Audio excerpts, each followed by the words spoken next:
যারা আল্লাহর ভালোবাসা চাও তারা মুহাম্মদের তাআত করো, অনুসরণ করো। আল্লাহকে দাও ভালোবাসা, মুহাম্মদের দাও ইতাআত। আল্লাহকে দাও মুহাব্বত। মুহাম্মদের শুধু মুহাব্বত দিলে হবে না, ইতাআত লাগবে, না হয় কামিয়াবি অর্জন হবে না। আবু তালেব আমার নবীকে মুহাব্বত দিছেন, ইতাআত দেন নাই, ভালোবাসছেন কলিজা দিয়া। ভালোবাসার দ্বারা জান্নাত হবে না, অনুসরণ লাগবে, অনুকরণ লাগবে, নবীর রঙে রঙিন হবে।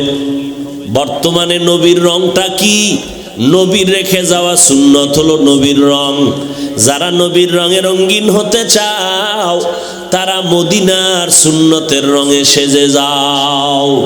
মান আহাব্বা সুন্নতি কৌলে রসুল মজদায়ে কানা মাই হাম কুন কবুল। পয়গম্বরের সুন্নতের রঙে রঙিন হয়ে যাও। ওয়ামা আরসালনাকা ইল্লা রাহমাতাল লিল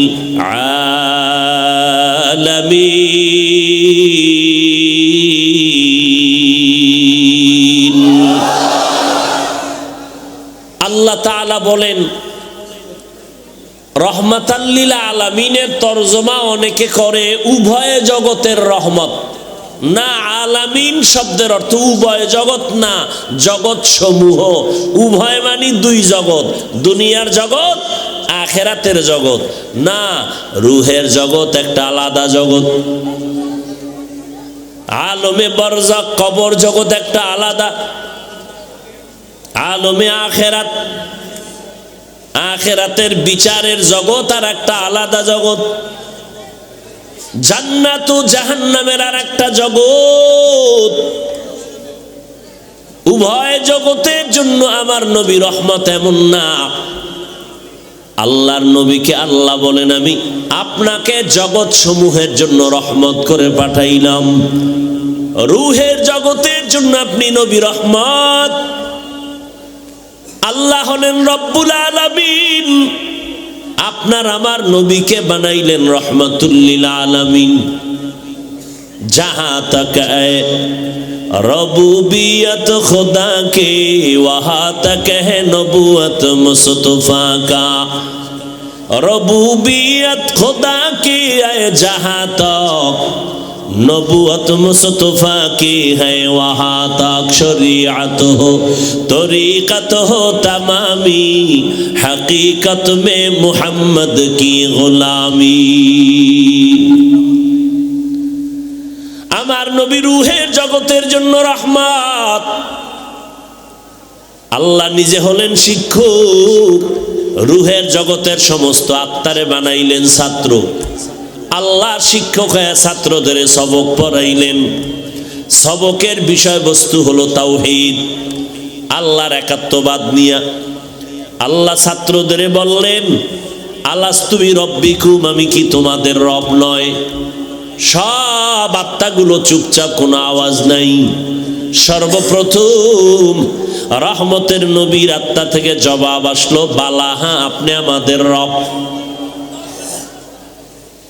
নবীজির আত্মা থেকে জবাব আসলো আপনি আমাদের রব। এরপরে অন্যান্য মুমিনদের আত্মা থেকে জবাব আসলো আপনি আমাদের রব। বেঈমানের রূহগুলো সেখানে ছিল, আল্লাহর বিরোধী যারা তারা ওখানে, তাদের আত্মা থেকে জবাব আসলো বালা আপনি আমাদের রব। ওখানে আমার নবী রহমত, জমিনের জন্য আল্লাহর নবী আমাদের জন্য রহমত। এমন এক সময় নবী জমিনে আসছেন যেই সময় মক্কার মানুষ ছিল গোটা জমিনের মধ্যে নিকৃষ্ট, খারাপ, চরিত্রহীন, এত খারাপ। আল্লাহর হেদায়েতের ঘর, হেদায়েতের প্রথম ঘর হলো বাইতুল্লাহ। ইন্না আউয়ালা বাইতিন উযিআ লিন-নাস লাল্লাযী বিবাক্কাতা মুবারাকাও ওয়া হুদা মুবারাকাও ওয়া হুদাল লিল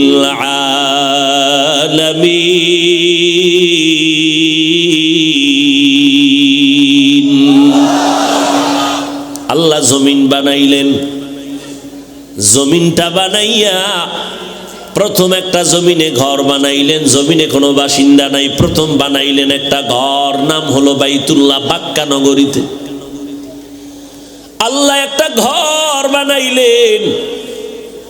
এখনো জমিনে কোনো বাসিন্দা আল্লাহ পাঠান নাই, প্রথম একটা ঘর বানাইলেন পৃথিবীর মধ্যখান জায়গায়, মক্কা নামক জায়গা, বাক্কা নগরীতে আল্লাহ পাক ঘর বানাইলেন। বসবাসের ঘর না, আল্লাহ বলেন হুদাল্লিল আলামিন, জগৎ সমূহের জন্য এটা হলো হেদায়েতের ঘর, ইবাদতের ঘর। আল্লাহ প্রথম ঘর বানাইছেন বসবাসের ঘর নাকি ইবাদতের ঘর? এই ঘুমাইতেছেন মুসলমানের আওয়াজ বেঈমানদের জন্য, বাতিলের জন্য একটা আতঙ্ক। মুসলমানের অস্ত্র নাই, টাকা নাই, পয়সা নাই, এরপরও গোটা পৃথিবীর অস্ত্রধারীরা, টাকাওয়ালারা মুসলমানের ভয় পায়। কেন? মুসলমানের তাকবীরের এমন পাওয়ার, যার মোকাবেলা করার কোনো অস্ত্র জমিনওয়ালারা বানাতে পারে নাই, এখনো ভয় পায়। এই যে এক জায়গায় বসে আমরা বয়ান শুনতেছি আর করতেছি, পৃথিবীর কোন রাষ্ট্রেই সিস্টেম নেই, অনুমতি নেই। জানে এতগুলো মানুষ যদি এক জায়গায় হয়, না জানি এদের ক্ষমতার চেয়ার ভেঙ্গে দেয়। মুসলমানের পাওয়ার, ইমানি পাওয়ার, মাথা উঁচু করার পাওয়ার। মরতে চায় কিন্তু কোনো বেঈমানের কাছে মাথা নত করতে চায় না। ওয়ালা তাহিনু ওয়ালা তাহজানু ওয়া আনতুমুল আ'লাউন ওয়া আনতুমুল আ'লাউনা ইন কুনতুম মুমিনিন। बातिल से दबने वाले आए आसमान ही हम, बातिल से दबने वाले आए आसमान ही हम, सो बार कर चुके हैं तू इम्तिहान हमारा, सो बार कर चुके हैं तू इम्तिहान हमारा। মুসলমানের পক্ষে আল্লাহ আছে না নাই? আল্লাহ বলেন নিশ্চিত মুসলমান বিজয় হইবা যদি ঈমান ঠিক থাকে, মজবুত ঈমান হয়। আল্লাহ যুগে যুগে মুসলমানের বিজয় দান করছেন, তবে ঈমান মজবুত থাকার কারণে। আল্লাহ বলে না অস্ত্রটারে মজবুত বানাও। সিলেটের জমিন বিজয় করছেন শাহজালাল রহমাতুল্লাহ আলাইহি, কোনো অস্ত্র লাগে নাই, একমাত্র তাহাজ্জুদের মোনাজাতের কান্না, ফজরের আযান। হাজার বেঈমানের মোকাবেলায় 313 বদরের প্রান্তরে কামিয়াবি হয়েছেন পয়গম্বরের সামনে। 313 জন ইখলাসের বরকত, ঈমানের বড় পাওয়ার। রহমতের নবী আমার এমন এক সময় মক্কা নগরীতে আসলেন, যেই সময় মক্কার মানুষগুলো উলঙ্গ হয়ে নারী পুরুষ বাইতুল্লাহ তাওয়াফ করে। চরিত্র এতটা খারাপ, ইতিহাসের পৃষ্ঠায় বলে জাহেলিয়াতের যুগ, নারীদের পছন্দ করে না, বিধবা নারী সমাজ থেকে আলাদা, কন্যা পছন্দ করে না। কন্যা যদি হয় মাথা গরম, বাবায় লজ্জায় মানুষের সামনে যায় না, মাথা উঁচু করে না। কন্যা সন্তান হলে তাদের মন খারাপ, একটা ছেলে হলে মনে হয় যেন ঈদের আনন্দ।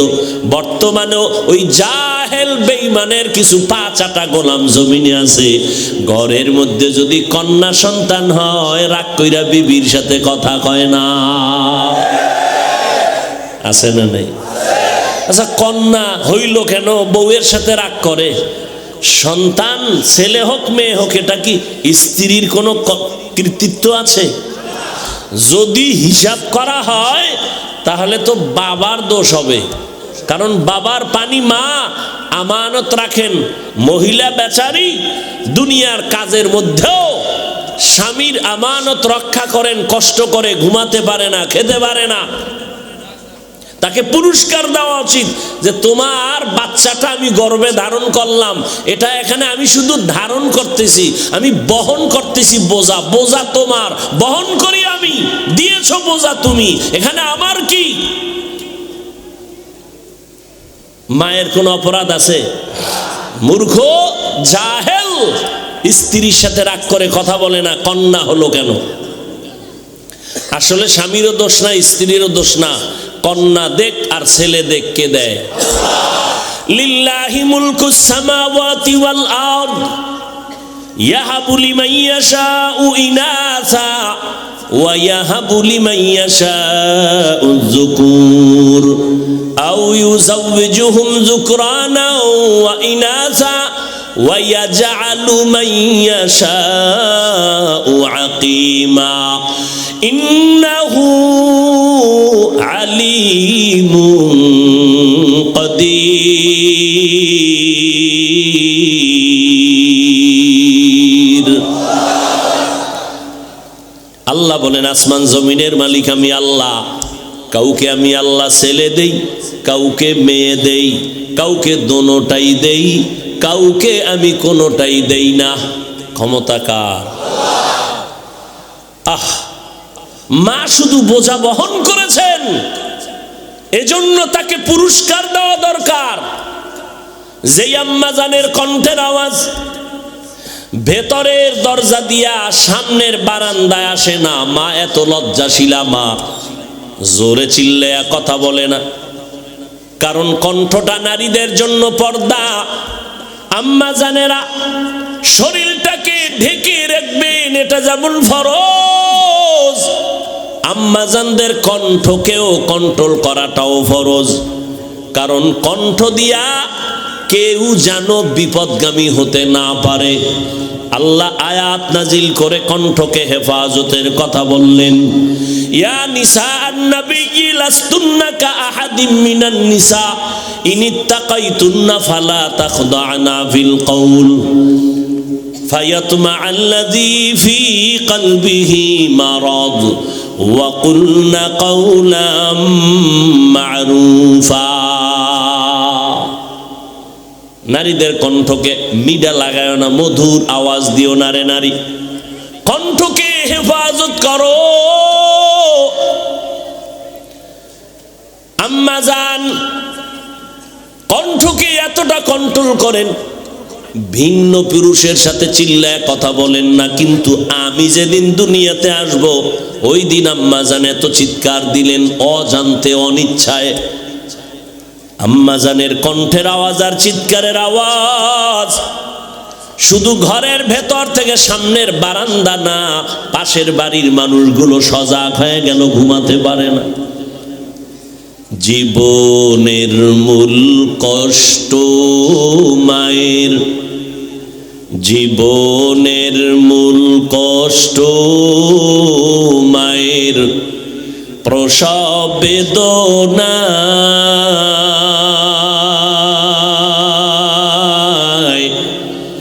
সাত আসমান সাত জমিন তখন মায়েরই মাথায়।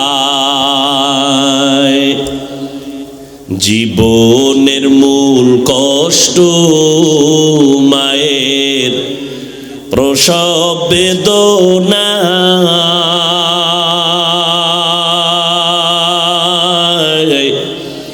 সাত আসমান সাত জমিন তখন মায়েরই মাথায়। আমার সুন্দর মুখ দেখে মা,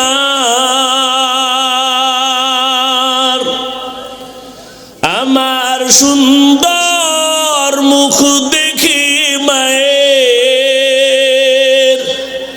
ব্যথা যায় ভাসাইয়া। ও আমার প্রাণের মা, মা গো মা, কোথায় গেলে মোরে ছাড়িয়া?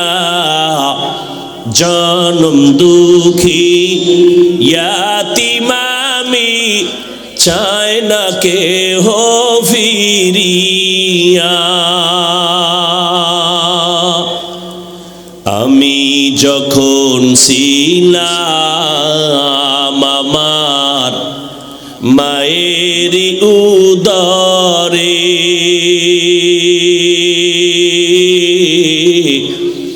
চলাফেরা করলেন যে মায়, কত কষ্ট করে। আমি যখন ছিলাম আমার মায়ের উদরে, চলাফেরা করলেন যে মায়, কত কষ্ট করে। এমন মাকে কেমনে আজি, এমন মাকে কেমনে আজি যাব আমি ভুলিয়া। ও আমার প্রাণের মা, মা গো মা, কোথায় গেলে মোরে ছাড়িয়া? জনম দুঃখী ইয়াতীম আমি, চাই না কেহ ফিরিয়া।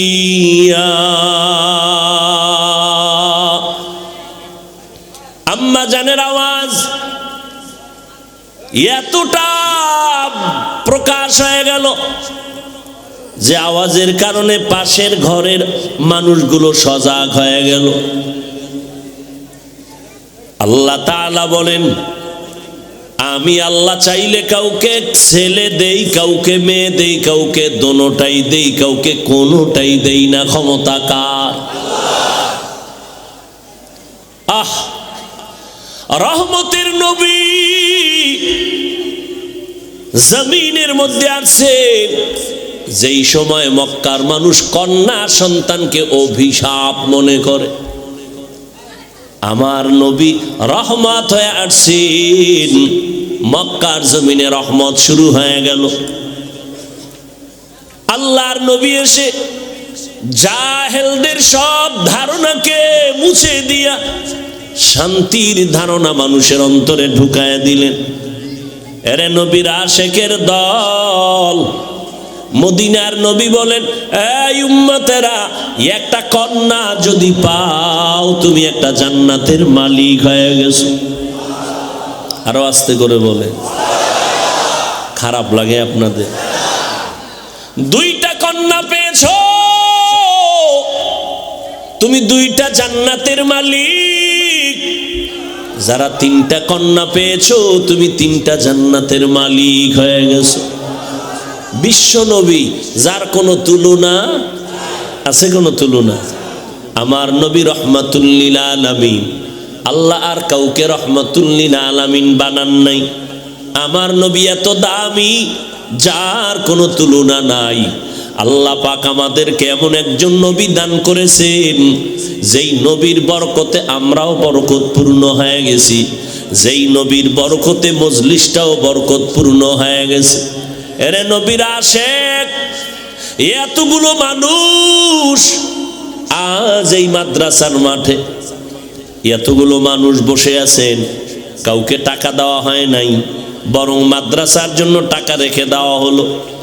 দুনিয়ার কোনো টাকাওয়ালা যদি চাইতেন এতগুলো মানুষ এক জায়গায় জমা করবেন, চাইলে পারতেন, তবে টাকার লোভ দেখাইয়াও এই জান্নাতি মানুষগুলো আনতে পারতেন না। ও ভাইরা, এতগুলো মানুষ এক জায়গায় জমা কইরা মা বাবার জন্য দোয়ার আয়োজন কোনোদিন করেছেন? কথা বলেন, পারবেন বলে আশা আছে? টাকাওয়ালারা চাইলে মোটামুটি পারবে, কিন্তু এই জান্নাতি মানুষ পাবে না। তাদের ভিআইপি চেয়ারে বসবে ভিআইপি সুদখোরেরা, গাঞ্জাখোরেরা, মদখোরেরা,